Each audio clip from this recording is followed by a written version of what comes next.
So if you're putting premium gas in your luxury vehicle, why won't you put premium foods in your luxury body? Stop giving yourself regular unleaded. Okay?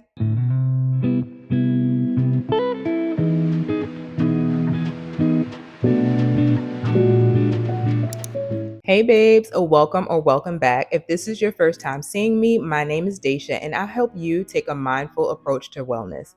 If you feel as though you've struggled with emotional eating, unhealthy habits, or constantly starting over, I help you understand why, as well as help you create habits, patterns, and mindset shifts that support your overall well being. If that sounds like something that you may need, let this be your soft place to land. Let me know down below what you would like to see more of. I would love to chat with you. Don't forget to like and subscribe. Okay, so let's dive right into what we're talking about today. Today, I want to discuss the 4 pillars of wellness that I've incorporated into my life that has helped improve my overall well being while having a demanding schedule as well as a demanding profession. I also include a little bonus tip at the end, so make sure you stick around to see what that is. Okay, so it's important to know that I am a registered nurse, and I've been a registered nurse for about 14 years, with 10 of those years being a night shift nurse. Working night shift is a completely different beast, which is why I feel like these different pillars are so helpful, even if you don't work night shift, but especially if you do. So, understanding that working long shifts, or working in demanding environments can take a big toll on your overall health and well being. And I knew things had to change because I started crying before shifts, just feeling just this overall dread of just not wanting to go. I started having heart palpitations. I had to go to a cardiologist, wear a heart monitor for 2 weeks, get a stress test, like the whole nine. It was a mess. And the gag is, I thought I was doing pretty well. I had lost weight at that time. I was working part time. I was actually taking time for myself and going on vacations and enjoying friends and family. But one thing about it, and 2 things for certain, your body will let you know exactly what's going on before you admit to it. So listen to it. So now that we know the different things that I was feeling and experiencing prior to initiating these things into my life wholeheartedly, because I was doing most of them, but I wasn't doing all of them. I wanted to go ahead and dive right into what these 4 pillars are. So, pillar number 1, we're just going to start right out the park with sleep. Okay? Sleep, rest, and relaxation. That is one of the most important things that you can do for your body. Having good quality sleep helps with your emotional regulation, your metabolism, just your overall wellness, mental clarity, bodily function, all the things. So if you're not getting quality sleep, more than likely you're already at a deficit. Understanding that working night shift affects your circadian rhythms, it can alter your hormones and your cortisol levels. I knew I had to make some changes with my sleep hygiene. So I started wearing sleep masks, having blackout curtains, earplugs, using noise machines, all the things.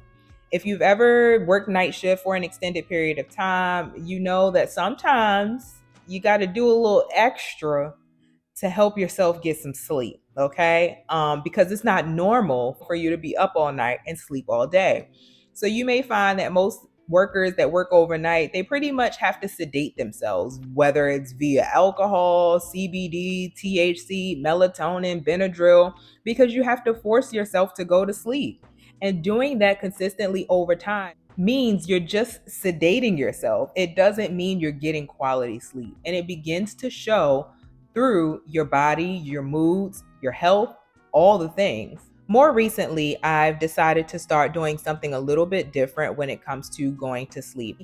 And that has been winding down by coloring. Usually, we kind of sit on our phones and we scroll and we laugh and we look at TikTok and we look at Instagram and yada yada and so on and so forth. All of this blue light is hitting us. Our minds are going. We're laughing at stuff. We're thinking about stuff.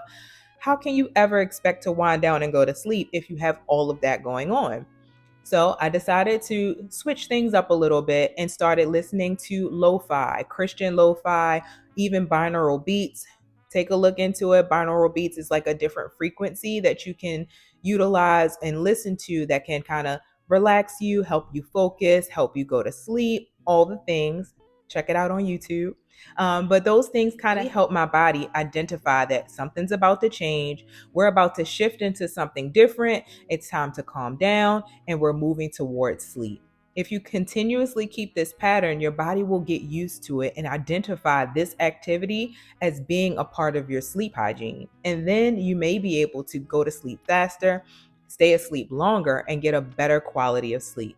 So let's jump into pillar 2, which is one of my favorites, and that is maintaining a well-balanced diet. Now, I always didn't do this, and that's because I didn't really understand what my body needed. I didn't really understand nutrition. I didn't understand inflammation. I'm from Baltimore City. We ate chicken boxes and honey buns. But I went to University of Delaware for undergrad, and that blew my mind. Okay. Going to a PWI, people were getting egg white omelets. They were grabbing apples to snack on. And I was like, where are the honey buns? What are y'all doing? But I took a nutrition class in my freshman year, and that honestly changed my life. Why? Because I knew nothing about food. I just knew you just eat what you want. But the biggest thing that I can tell you is eat to live, don't live to eat. That is the biggest thing that you can remember. You want to make sure that you are fueling your body appropriately, because I bet you fuel that luxury vehicle with premium, don't you? So if you're putting premium gas in your luxury vehicle, why won't you put premium foods in your luxury body? Stop giving yourself regular unleaded. Okay. Honey, we can't live on coffee and a granola bar. It ain't gonna work. You're gonna be all hyped up, dehydrated, and malnourished. So just stop it. Another game changer when it comes to having a well-balanced diet for me was meal prepping. Now, I know a lot of people don't like eating the same things over and over and over again, and it can get boring, but I want you to be able to kind of shift how you see meal prep. And instead of doing a whole bunch of the same meals over and over and over again for the week, maybe just prepare one protein that you would like, or two proteins. So maybe some ground beef or ground turkey, or chicken and salmon, and just have those proteins in the fridge prepared and ready to go. And then you can mix up which side you want. So some days you can have brown rice, some days you can have sweet potatoes or zucchini or Brussels sprouts. So when you go grocery shopping, get all of your vegetables, clean them, chop them up, separate them into different little freezer bags or containers into single servings, so you can just pull it out, pop it in the air fryer when you want to switch things up. But having your protein always prepared is one of the easiest no-brainer things to do, because at the very least, you can pull a chicken wing out the fridge. You can pull a drumstick or a chicken thigh out the fridge and just snack on that until you decide what else that you want. And put it in cute little containers. Get you some bento boxes or something. Like, romanticize your diet, romanticize your meal prep. Get those cute little jars off of Amazon and make you some little yogurt parfaits with some chia seeds and some frozen fruit and some Greek yogurt. Like, make it work in your favor, like, and you'll feel so much better about yourself. Like when everybody else is ordering pizza and you pull out your freshly prepared meal and it smells good and you know you put love into it and you cooked it, bruh, I get so much pride out of that. And then people will start to see your example and they may even be inspired to do that themselves. But you know that you're nourishing your body, you're putting that premium gas in your body. Okay. Pillar number 3 is physical activity and movement. Now, I have been a physical activity person since about 2011. That was the first time that I had ever lost weight of any magnitude. I gained the freshman 20, okay, and I ended up losing 30. That's kind of when all of my love for physical activity, lifting, running, weight training, CrossFit, all types of stuff began. So I've always been on a journey to maintain some type of activity. I love to go on outdoor walks. I love to hike. I've hiked Potato Chip Rock. I've scaled mountains in South Africa. I've done 2 half marathons. I try to run at least a couple of 5Ks a year. It's now a part of my life. However, you don't even have to go that hard. Do I work out every day? No. And honestly, in the last few I want to say months, it has slowed down a lot more. I don't work out as much or as strenuously as I used to because I'm not really in that place in my life. And once you begin that journey, you'll see that it ebbs and flows. Some days you may feel like going hard, other days you might not even be able to get out of bed. And that is normal. That is okay. You need to listen to your body. And also, as a woman, you have to listen to your cycle. As you flow through before and after your menstrual, that really makes a difference on how you feel, what you can accomplish, and when and if you need to take it easy. So some days you might only be able to walk down the block. Other days you might be able to deadlift 235 pounds. There's no telling, but it's really important for you to be aware of those different changes and ebbs and flows in your body. And honestly, maybe even keep a journal or find an app to track certain things. I use the Fitbit app to track my cycles. It helps me kind of be aware. I'm pretty regular with my cycles, but it also gives me that reminder like, why I'm feeling like this, or why am I craving chocolate, or I was able to lift this weight last week. Why can't I lift it now? Uh, it's that time. It almost helps reassure you that no, you're not crazy. Two, these changes really do happen and they're natural. And three, that you can adjust your life according to what you need at that point. And always remember, exercise doesn't have to be all or nothing. It don't punish yourself because you can't run, because you can walk. So baby, if you can only walk, get up and walk. Thank God that you have that ability and keep building on that. Another game changer when it comes to physical movement is a walking pad. And they're not expensive. Get you a walking pad. $80 to $150 is not a lot. That's the cost of brunch. So don't play yourself. Invest in your health and invest in your future. Get you a walking pad. Every single day, 10 minutes a day, and walking. That will change the game so much more. Consistency over intensity. So we're moving right along into pillar 4, and that is mental health and self-care. Now, I know self-care has kind of been like the new wave over the past few years, but honestly, self-care is so necessary, and it's not a luxury, it's a necessity. I'm very much a fan of girl call out if you need to. Take care of you and your mental health, because sometimes you need that break. You can't pour into other people if you have not poured into yourself. Demanding schedules lead to exhaustion, burnout, and emotional eating. So if you find yourself doing those things, you may be just trying to cope with the fact that you're not giving yourself a break. Take a step back and take a moment and sit with yourself. One thing that I always say to some of my friends is I do not feel like people take enough time with themselves. Just think about a typical day. You're talking and dealing with people at work. You come home, you got to deal with your kids, your spouse, your roommate, your significant other, like all of that. And then you're talking to people on the phone, probably in the car on the way to somewhere. And then you get off the phone with that person, then you're on the phone with somebody else. And then once you get off the phone with it, and then you might get on Instagram and you're scrolling for a few hours and you listen to all these podcasts and all of these clips before you go to sleep. When did you take a moment for yourself? When did you take a moment to clear your mind and think about where you are, what you're feeling, what you need? You haven't. You have so many other voices and opinions going on around you and in your sphere that you can't really take a moment for yourself. I'm not saying self isolate, but I am saying sometimes separation and evaluation and taking a moment for some self awareness is important for your overall health. Ignore that phone call. Put your phone on do not disturb. Sit outside for a moment in the silence. Listen to the birds chirp. Be in the present. Feel your heartbeat. Touch your skin. Feel the breeze. Listen to the rain. You don't always have to be wrapped up in something or somebody all the time. Me, as an only child, that is very easy for me to detach and do my own thing. That's probably my toxic trait. And I'm working on being a part of community more because community is very healthy as well. But I'm a strong, strong believer that there is a time and a place for everything, and people do not spend enough time with themselves. Become more self aware and become more diligent with checking in with yourself. Another part of mental health and self care is understanding your triggers. If you're constantly reaching for something when you're angry and you need to snack on something, you're not hungry, you're frustrated. Deal with the frustration in a different way. Write down your feelings, take a walk outside, squeeze a ball, Do something other than constantly putting your hand to your mouth, okay? Because that is not the solution. Sometimes I would literally reach for something and I'd be like, Daisha, you not hungry. What's wrong, baby girl? Like, what's going on? Are you lonely? Are you tired? Are you frustrated? Are you sad about something? What's going on that you're reaching for this thing that you think is going to solve whatever it is? Because you're not feeding the correct hunger. You're probably hungry for something else. Also, if you feel as though you're hungry, drink some water because you're probably dehydrated. That's a great place to start. Is drinking some water because 9 times out of 10, you're more dehydrated than you are hungry.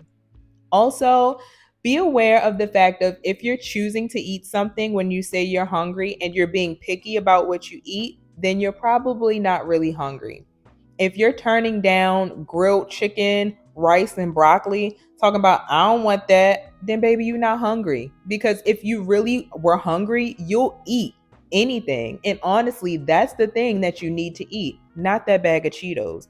Because that bag of Cheetos is just a sugar rush and it's just going to give you that little dopamine hit that you're looking for. And then you're going to be hungry in 30 more minutes. So just be mindful of your choices, why you're doing the things that you're doing, and check in with yourself. I always suggest that people start some type of food journal or take a week and just track what you eat. Not so much for the calories, but just to be mindful of what you're putting in your mouth. You know how toddlers just go and start touching on stuff and putting it in their mouth immediately? Yeah, adults do that too. But because we're adults, we never check ourselves. So sometimes check yourself and see why you're constantly picking up something to put it to your mouth when you don't even really need that or have a desire for it. You're just doing it out of whatever reason. Figure out what the reason is. That way you can make a shift and do something else instead. It's also important to create a schedule that can give you some sense of normalcy. So as a nurse, I work a random 2 to 3 nights a week. It's not the same. So sometimes I need some type of normalcy in my schedule. So I make it as though every single Saturday I wash my clothes. Saturday morning is for washing clothes. Saturday morning for you can be a reset or grocery shopping or meal prepping on Saturdays or Sundays or setting out your clothes for the week. Do something that you know you can always count on that being that day that you can do that thing. So let's talk about our bonus pillar, and that's habit stacking. And this can actually fit into all of the other pillars, but I kind of wanted to take a moment to point it out for itself because it's so powerful. So as soon as my alarm goes off, I get up, I read in my Bible, at least just that one verse that day, and I try to jot down in my journal because I used to really suck at journaling. I would have a ton of journals, but I would never write anything. Or I would get like the first week through, and then after the first week, I would never pick it up again. But I've been consistent to be able to pair those two together. Like one doesn't go without the other. I think I'm like 90 days in. I'm so happy. I started on like the 1st of January. So I have read the Bible every single day. I've missed a day or two, but I always go back. And I feel like this has filled me up so much being able to read life's manual. I know people use mantras and affirmations, but it is nothing better than finding a scripture that speaks to exactly what you're going through and knowing that God already knows the struggles that you're going through and He has the answer for it already. So remember that walking pad? Sometimes you just don't feel like doing anything. But I bet you might want to watch some TV, something on Netflix, something on YouTube. Habit stack that. Make it as though I can't watch this unless I do that.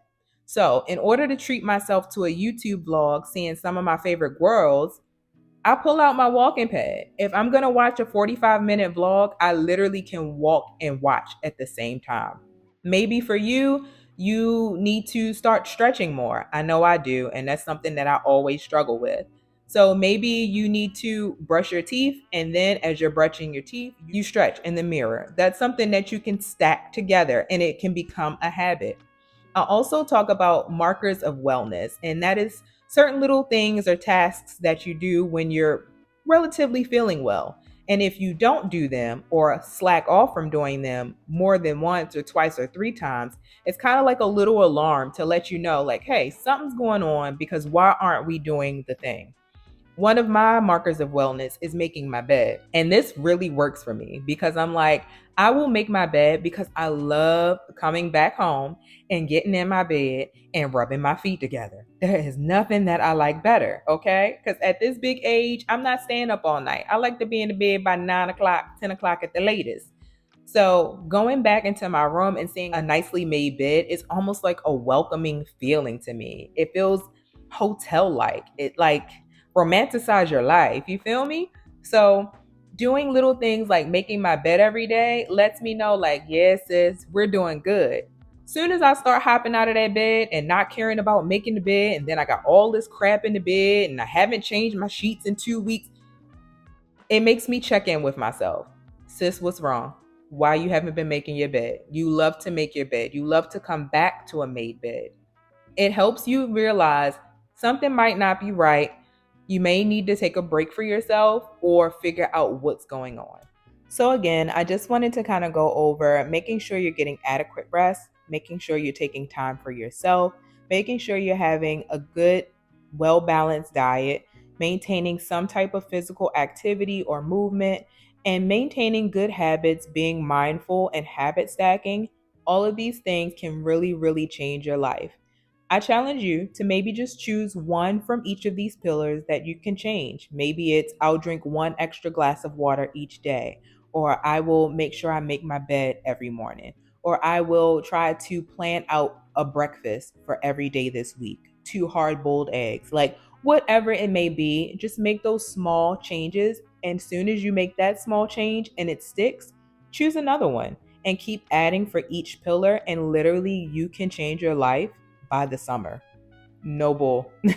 You really can make such an impact by the summertime. And that's in what? 70, 75 days, 78 days, 2.5. You have 2.5 months. It takes apparently 21 days to create or break a habit. So give yourself that challenge and maybe try to change one thing that fits each of these pillars and see how it works for you.